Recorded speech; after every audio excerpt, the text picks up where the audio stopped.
Howdy folks, welcome back to another episode. It is that glorious time of year where the dove are flying and you can legally sling lead at them. And it's also that time of the year where you come tear the ground up on purpose and put seed in the ground. So that's what we're doing. I did have a pop-up blind up there. The wind blew it down, but the same old food plot that I've been planting.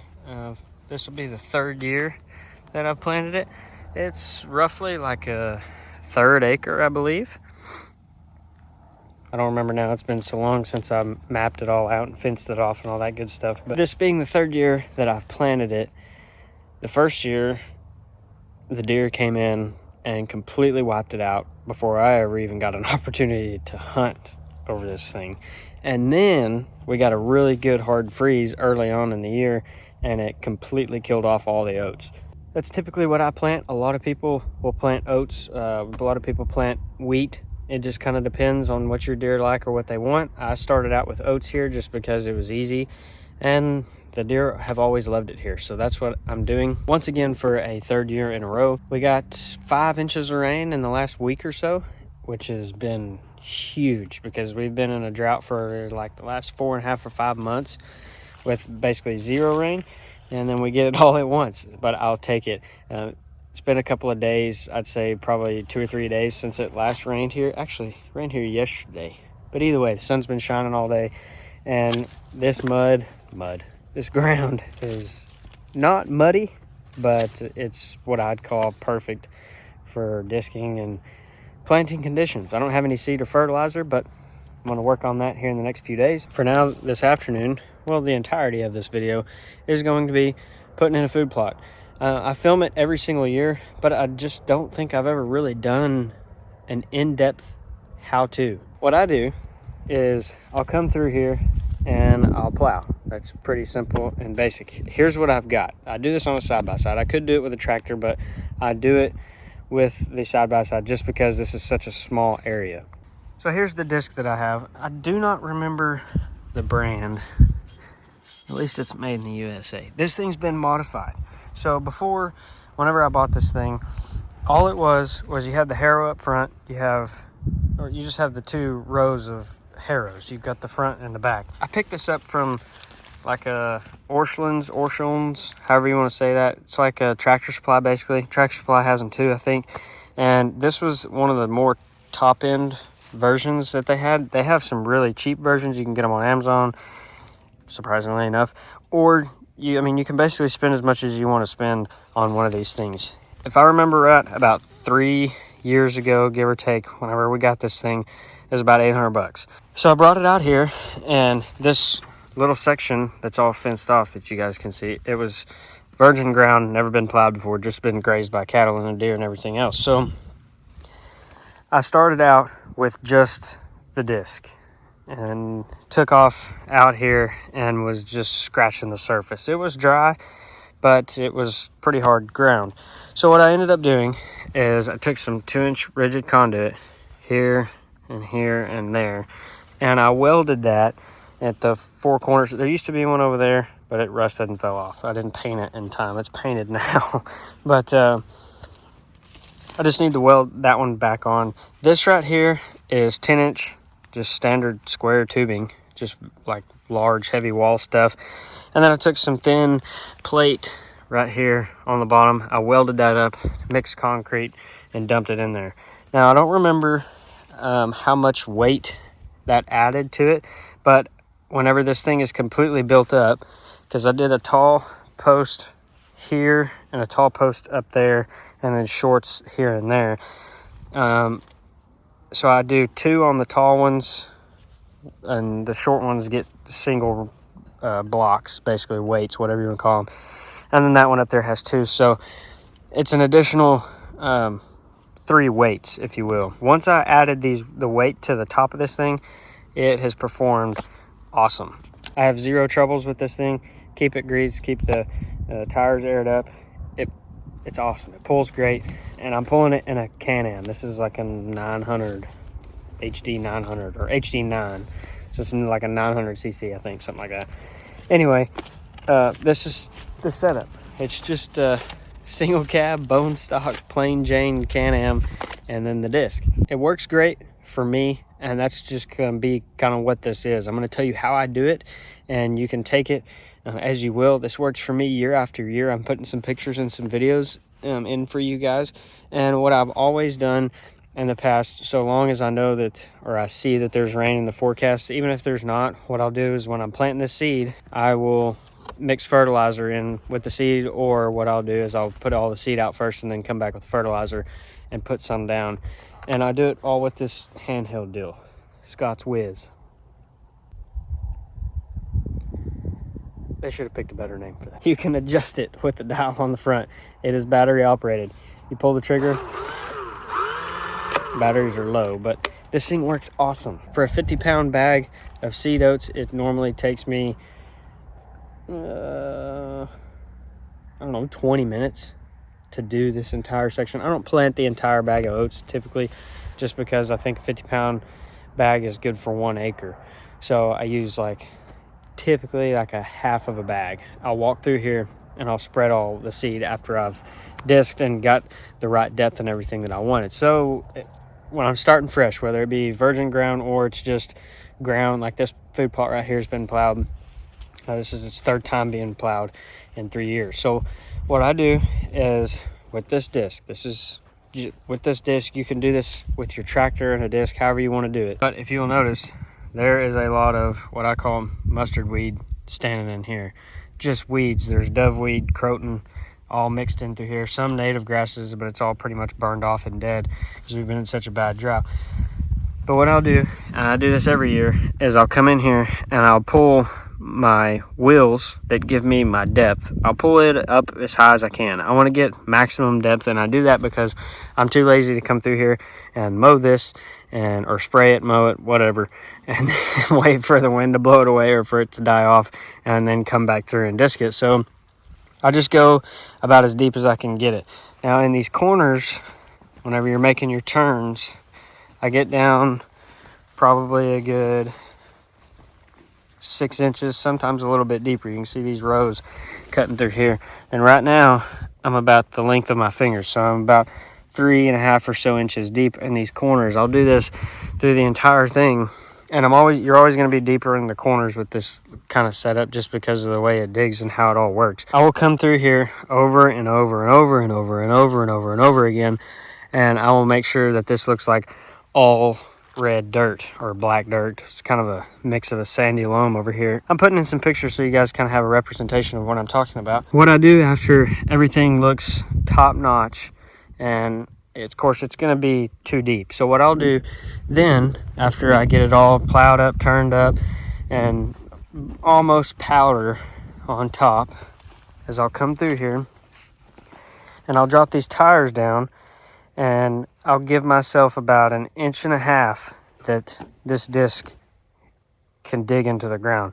I'll make the same number of passes. Well, not the same number of passes, but I'll make a ton of passes, just coming through here left and right over and over and over and over again, making my rounds, and I'll level and even all of this out. And on top of that, it'll make my grooves, which y'all can see some of my grooves right through here. I just started. So basically what it is it's gonna take this high bed up here and it's gonna toss a little bit of dirt in it, but I'm still gonna have a little bit of a groove.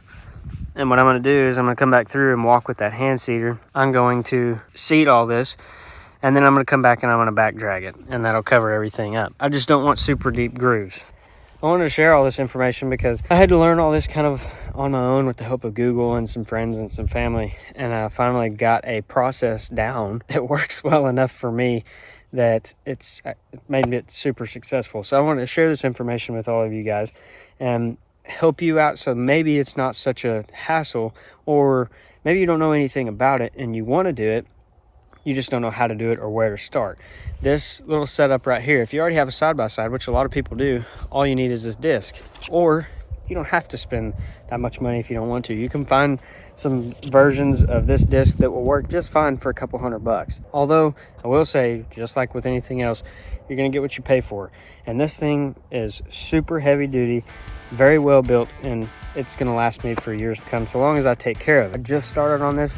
This hasn't been plowed or touched or messed with in almost exactly 1 year. So What I'm gonna have to do is I'm gonna come back through, do the entire process that I just explained to all of you.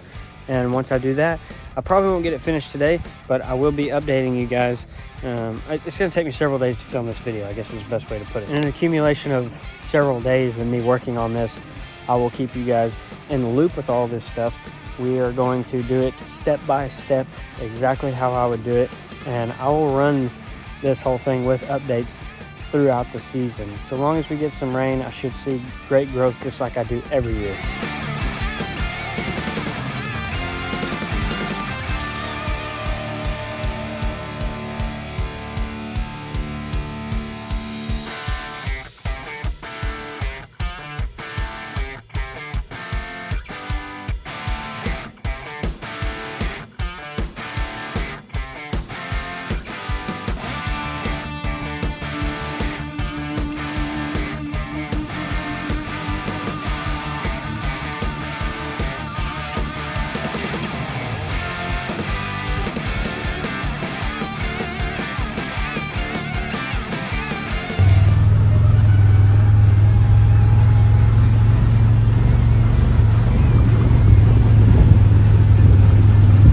Officially a couple of days later here.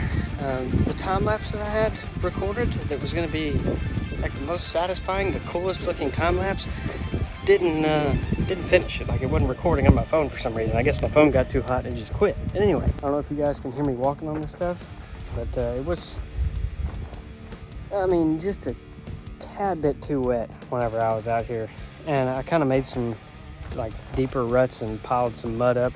And as you can see, like all the mud sticking to the disc, that was from here, but now it is hard. It is dried up, it is hard as a rock. So what I'm gonna do is I'm going to come back over everything again, get it all turned up one more time, and I'm gonna do that at full depth, at the deepest that I can get this thing to plow. After I get it broke up to my liking, and I don't want it to be like all completely just super fine powder. I don't want to dry it out so it's not holding any moisture, so the seed's not getting anything whenever I go ahead and plant. But I don't want it to be how it is right now. A lot of people plant with the way that it is right now and it works, but I've got a little bit of time. I can really get this in tip-top shape before I plant. All I did is I went to my local feed store and I told them to give me a bag of seed oats. You can pretty much go to like any Tractor Supply or your local feed store and you can tell them, hey, I need 1 bag of seed oats. This is what your seed oats look like. And I think the bag of seed oats was like 13 bucks. Prices are gonna vary depending on your location and where you're at. And I got to think about it also, the depth in which you plant and stuff like that, that's gonna matter for some of you out there that are planning on doing this. Great tip for those of you that still have questions after this, so you can either Google it for your region, area, part of the US that you're in or whatever. You can Google it, or you can call your local ag extension office. Most counties, if I'm not mistaken, I know here in Texas there is an ag extension office for our county, and I think it's probably for surrounding counties as well. But just call the local ag extension office and ask them. They will be able to help you and point you in the right direction. 99% of the time, I would say Google's probably going to give you the right answer. Or if you're still unsure and you live in a rural area, or if you don't and you still want to do something like this, go to a rural area and at about, I don't know, 7 o'clock in the morning, find a cafe, diner, convenience store, coffee shop, and pick out an old man that just looks like a farmer and ask him. He'll be able to tell you, and he'll be able to give you the absolute best answer. That's a fact.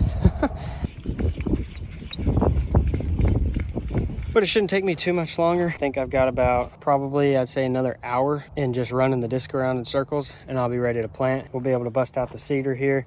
This thing, Scott's Whiz. Should have picked a better name for that still, I believe. I got it from Tractor Supply. It was like 30 bucks. Runs off AA's, I'm pretty sure is what it runs off of. Works great, especially for small stuff like this. I can walk this thing in like 10 minutes and put out half a bag of seed and be done. I was gonna fertilize with this, but I forgot to buy fertilizer, so I will do it later, I'll just come back and get the pelletized fertilizer, and then I'll drop that down right before a good rain and hope that that fertilizer will soak in and do great. And as I mentioned earlier, you don't want to put too much fertilizer on it, because if you do get too much, you will burn it. The oats, that is.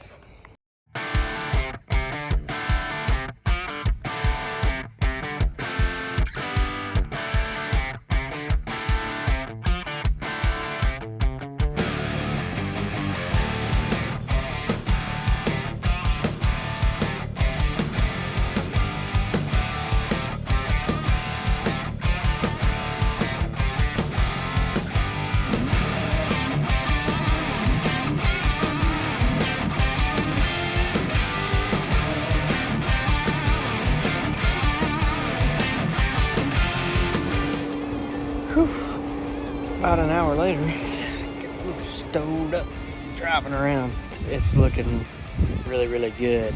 Those deeper gouges right there that you guys are seeing is because my plow, the disc, is all the way down. And what I'm fixing to do is I'm fixing to drop the tires back towards the ground, get that disc up and out, and then I'm gonna come back and fix all these deep rows where I've been turning. That's where these deep ruts are coming from. These deeper rows is whenever I'm turning, it's putting that disc in a bind and it's really digging down deep. But what I'm really liking about this is that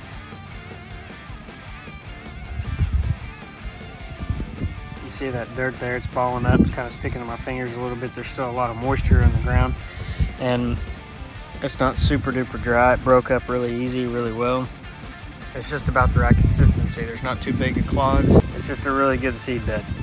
It won't take long. It'll probably take 20 minutes of passing over everything, getting it looking nice and pretty, and then we'll be ready for some seed. But I wanted to give you guys a quick update, just kind of give you an idea step by step as to what I'm doing and why I'm doing it. I really hope that you guys will enjoy this, that you can learn at least a little something. I mean, I'm not the smartest person in the world when it comes to all this stuff, but just sharing my experiences and what has worked really, really well for me in the last 2 years, whatever, 3 years, is what it's all about. And hopefully it'll save you a lot of time and effort and research and maybe even some money. And for those of you that don't have a side-by-side or four-wheeler or a disc or anything like that, on the next update video that I do of this plot, I'll do, in addition, along with it, I will do a micro food plot with just a bag of throw and grow that you can get anywhere. Walmart sells them. So we'll have the big plot here, and we'll have a micro plot, and I'm going to show you guys exactly how I put in the micro plots. I'll show you what has worked best for me in doing the micro plots, and I think that y'all will enjoy that as well, because you can do the micro plots on public land. You can do them just about anywhere. And if you don't have the resources or the time or whatever to do something like on a little bit bigger scale like this, which this isn't even all that big. This is only like 1/3 of an acre or 1/4 of an acre, somewhere in between the two. But you still have an interest in doing some sort of food plot. In the update video that we do on this, I'm going to show you guys how I do a micro plot. It doesn't take long. It's super simple, very easy. It does require some physical labor, but I think y'all will enjoy it. So what I'm going to do is I'm going to get this disc here set up and ready to go. Once I get it all smooth to the right depth that I want it, then we'll start the seeding process. Let's get it, because I only got like an hour and a half of daylight left.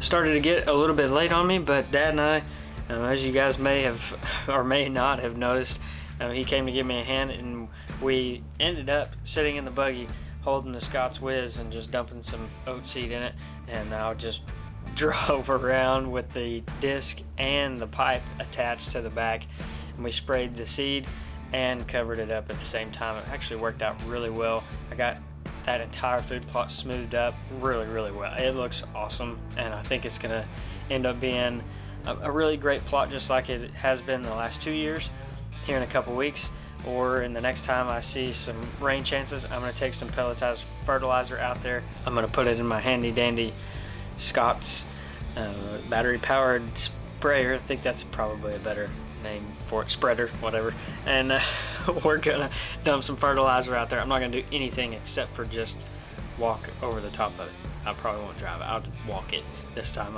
I won't be lazy. I'll update you guys with that in the next food plot video, where we're gonna do the micro food plot at the same time. We're also gonna do an update and a check on the oats and see how they're growing. I hope this video helped you guys out and you were able to learn something. I'm always willing to learn, and so if you guys have some suggestions, opinions, something that you think would probably help me in some way, form, or fashion, or if I left something out, drop a comment down below and leave me a thumbs up if you enjoyed this one. Thank you guys so much for watching, and I'll see you in just a few days.